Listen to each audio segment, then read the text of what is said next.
नमस्कार दोस्तों, स्वागत है आपका हमारे चैनल सब्सक्राइब इट पर। तो दोस्तों, आज हम बात करेंगे एक ऐसे किले के बारे में जहां सूरज ढलते ही हो जाता है रूहों का कब्जा और शुरू हो जाता है मौत का तांडव। तो चलिए दोस्तों, चलते हैं भारत के एक राज्य राजस्थान में। राजस्थान के दिल जयपुर में स्थित इस किले को भानगढ़ किले के नाम से जाना जाता है। तो आइए इस वीडियो के माध्यम से भानगढ़ किले की रोमांचकारी सैर पर निकलते हैं।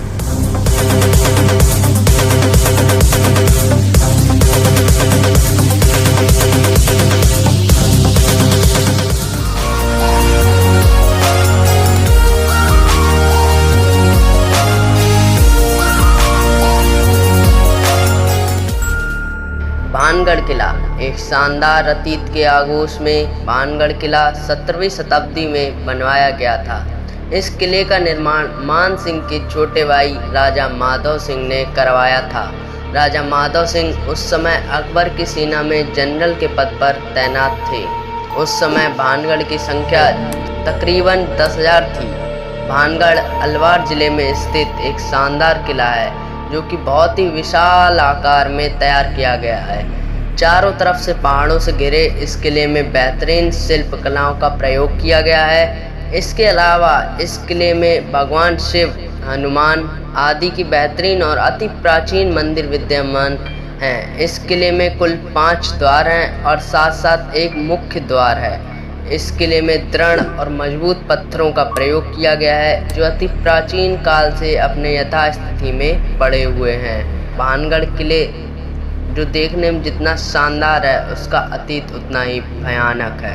आपको बता दें कि भानगढ़ किले के बारे में प्रसिद्ध एक कहानी के अनुसार भानगढ़ की राजकुमारी रत्नावती, जो कि नाम के ही अनुरूप बेहद खूबसूरत थी, उस समय उनके रूप की चर्चा पूरे राज्य में थी और साथ देश के कोने कोने के राजकुमार उनसे विवाह करने के इच्छुक थे।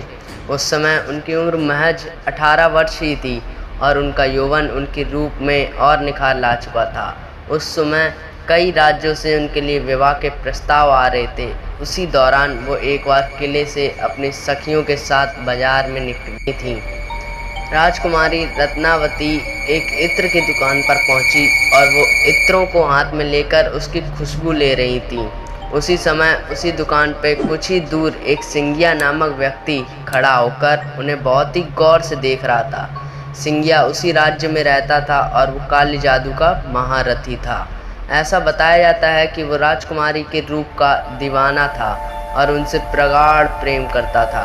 वो किसी भी तरह राजकुमारी को हासिल करना चाहता था, इसलिए उसने उस दुकान के पास आकर एक इत्र की बोतल, जिसे रानी पसंद कर रही थी, उसने उस बोतल पर काला जादू कर दिया और राजकुमारी के वशीकरण के लिए किया था।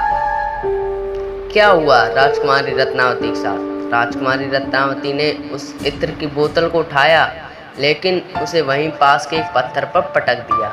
पत्थर पर पटकते ही वो बोतल टूट गई और सारा इत्र उस पत्थर पर बिखर गया और वो काले जादू के ताप से वो पत्थर फिसलते हुए उस तांत्रिक सिंगिया के पीछे चल पड़ा। तांत्रिक को कुचल दिया, जिससे उसकी मौके पर ही मौत हो गई। मरने से पहले तांत्रिक ने शाप दिया था कि इस किले में रहने वाले सभी लोग जल्द ही मारे जाएंगे और वो दोबारा जन्म नहीं ले सकेंगे और ताउम्र उनकी आत्माएं इस किले में भटकती रहेंगी।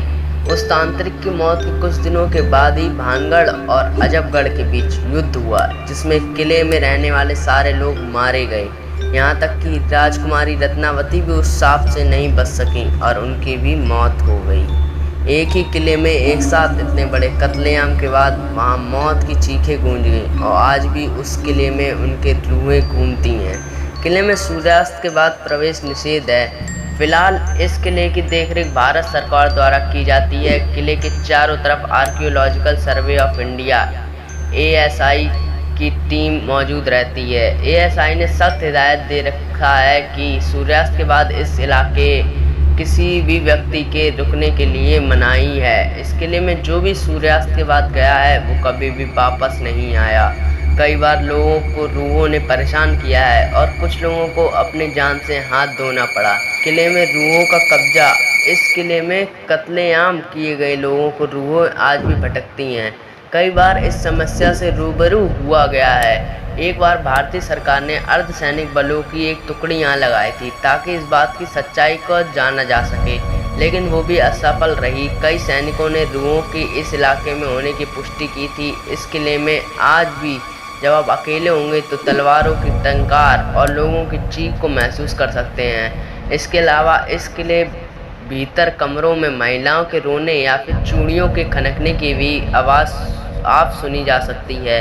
किले के पिछले हिस्से में जहाँ एक छोटा सा दरवाज़ा है और उस दरवाजे के पास बहुत ही अंधेरा रहता है। कई बार वहाँ किसी की बात करने या एक विशेष प्रकार की गंध की महसूस किया गया है। वहीं किले में शाम के वक्त बहुत ही सन्नाटा रहता है और अचानक ही किसी की चीखने की भयानक आवाज़ इस किले में गूंज जाती है। आप तो दोस्तों आगे कहानी आपको इसके पार्ट 2 में मिलेगी। और अगर आपको हमारा ये वीडियो अच्छा लगा हो तो लाइक शेयर करना मत भूलना, और चैनल को अभी तक सब्सक्राइब नहीं किया है तो सब्सक्राइब कर दो और कमेंट करके बताओ कैसा लगा आपको हमारा ये वीडियो।